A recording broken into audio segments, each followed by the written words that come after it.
Medical explanations of bewitchment. Medical explanations of bewitchment, especially as exhibited during the Salem witch trials but in other witch hunts as well, have emerged because it is not widely believed today that symptoms of those claiming affliction were actually caused by bewitchment. The reported symptoms have been explored by a variety of researchers for possible biological and psychological origins. Modern academic historians of witch hunts generally consider medical explanations unsatisfactory in explaining the phenomenon and tend to believe the accusers in Salem were motivated by social factors, jealousy, spite, or a need for attention, and that the extreme behaviors exhibited were counterfeit, as contemporary critics of the trials had suspected. Ergot poisoning. A widely known theory about the cause of the reported afflictions attributes the cause to the ingestion of bread that had been made from rye grain that had been infected by a fungus, Claviceps purpurea, commonly known as ergot. This fungus contains chemicals similar to those used in the synthetic psychedelic drug LSD. Convulsive ergotism causes a variety of symptoms, including nervous dysfunction. The theory was first widely publicized in 1976, when graduate student Linda R. Caporail published an article in Science making the claim that the hallucinations of the afflicted girls could possibly have been the result of ingesting rye bread that had been made with moldy grain. Ergot of rye is a plant disease caused by the fungus Claviceps purpurea, which Caporail claims is consistent with many of the physical symptoms of those alleged to be afflicted by witchcraft. Within 7 months, however, an article disagreeing with this theory was published in the same journal by Spanos and Gottlieb. They performed a wider assessment of the historical records, examining all the symptoms reported by those claiming affliction, among other things, that ergot poisoning has additional symptoms that were not reported by those claiming affliction. If the poison was in the food supply, symptoms would have occurred on a house-by-house basis, not in only certain individuals. Biological symptoms do not start and stop based on external cues, as described by witnesses, nor do biological symptoms start and stop simultaneously across a group of people, also as described by witnesses. In 1989, Mary Matoshin reopened the issue, supporting Caporail, including putting an image of ergot-infected rye on the cover of her book, Poisons of the Past. Matoshin disagreed with Spanos and Gottlieb, based on evidence from Boyer and Nissenbaum in Salem possessed that indicated a geographical constraint to the reports of affliction within Salem village. Encephalitis. In 1999, Laurie Wynne Carlson offered an alternative medical theory that those afflicted in Salem who claimed to have been bewitched suffered from encephalitis lethargica, a disease whose symptoms match some of what was reported in Salem and could have been spread by birds and other animals. Lyme disease. M. Dryman has proposed that Lyme disease was responsible for witches and witch affliction, finding that many of the afflicted in Salem and elsewhere lived in areas that were tick-risky, had a variety of red marks and rashes that looked like bite marks on their skin, and suffered from neurological and arthritic symptoms. Some of the girls in the 2012 cluster outbreak of Salem-like symptoms in Leroy, New York have tested positive for Lyme disease. Post-traumatic stress disorder (PTSD). It is possible that King Philip's War, concurrent with the Salem witch trials, induced PTSD in some of the afflicted accusers. Wabanaki allies of the French attacked British colonists in Maine, New Hampshire, and northern Massachusetts in a series of guerrilla skirmishes. Survivors blamed colonial leaders for the attack's successes, accusing them of incompetence, cowardice, and corruption. A climate of fear and panic pervaded the northern coastline, causing a mass exodus to southern Massachusetts and beyond. Fleeing survivors from these attacks included some of the maidservant accusers in their childhood. Witnessing a violent attack is a trigger for hysteria and post-traumatic stress disorder. Not only might the violence of the border skirmishes within the historical phenomenon, which trial defendants were overwhelmingly female and members of the lower classes, The Salem witch trial breaks from this pattern. In the Salem witch trials, elite men were accused of witchcraft, some of them the same leaders who failed to successfully protect besieged settlements to the north. This anomaly in the pattern of typical witch trials, combined with widespread blame for the northern attacks on colonial leadership, suggests the relevance of the northern guerrilla attacks to the accusers.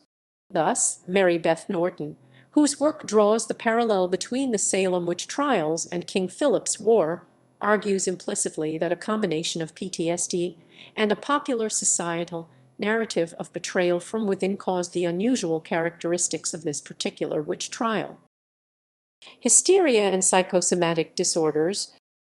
The symptoms displayed by the afflicted in Salem are similar to those seen in classic cases of hysteria, according to Marion Starkey and Chadwick Hansen. Physicians have replaced the vague diagnosis of hysteria with what is essentially its synonym, psychosomatic disorder. Psychological processes known to influence physical health are now called psychosomatic. They include several types of disease known as somatoform disorders, in which somatic symptoms appear either without any organic disorder or without organic damage that can account for the severity of the symptoms.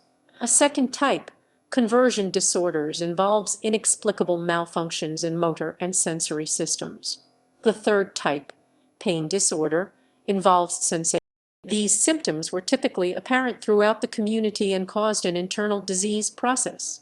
Starkey acknowledges that, while the afflicted girls were physically healthy before their fits began, they were not spiritually well because they were sickened from trying to cope with living in an adult world that did not cater to their needs as children.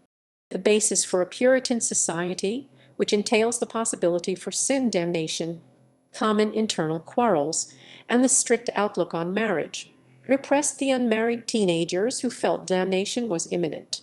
The young girls longed for freedom to move beyond their low status in society. The girls indulged in the forbidden conduct of fortune-telling with the Indian slave Tituba to discover who their future husbands were. They suffered from hysteria as they tried to cope with the consequences of a conflict between conscience, or at least fear of discovery, and the unhallowed craving. Their symptoms of excessive weeping, silent states, followed by violent screams, hiding under furniture, and hallucinations were a result of hysteria. Starkey conveys that after the crisis at Salem had calmed, it was discovered that diagnosed insanity appeared in the Parris family, and Putnam Jr. had a history of family illness. Her mother experienced paranoid tendencies from previous tragedies in her life, and when Jr. began to experience hysterical fits, her symptoms verged on psychotic. Starkey argues they suffered from hysteria, and as they began to receive more attention, used it as a means to rebel against the restrictions of Puritanism. Hansen approaches the afflicted girls through a pathological lens, arguing that the girls suffered from clinical hysteria because of the fear of witchcraft, not witchcraft itself. The girls feared bewitchment and experienced symptoms that were all in the girls' heads.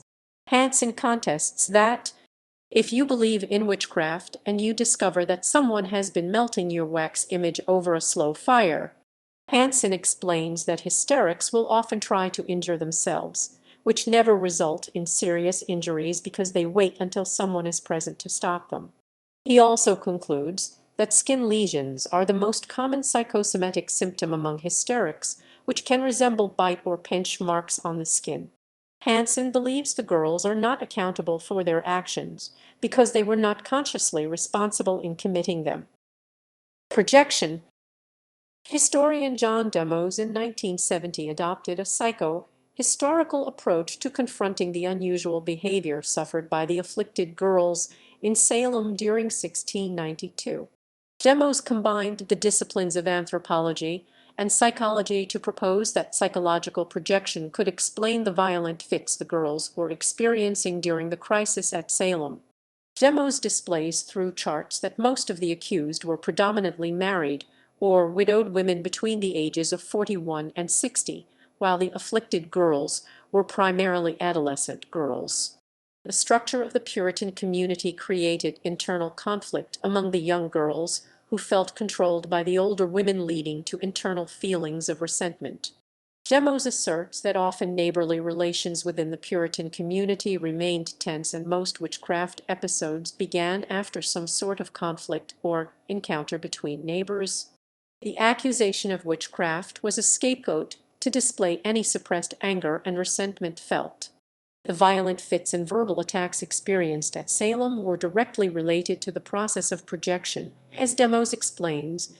The dynamic core of belief in witchcraft in early New England was the difficulty experienced by many individuals in finding ways to handle their own aggressive impulses in a Puritan culture.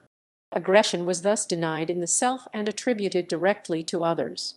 Demos asserts that the violent fits displayed, often aimed at figures of authority, were attributed to bewitchment because it allowed the afflicted youth to project their repressed aggression and not be directly held responsible for their behaviors because they were coerced by the devil.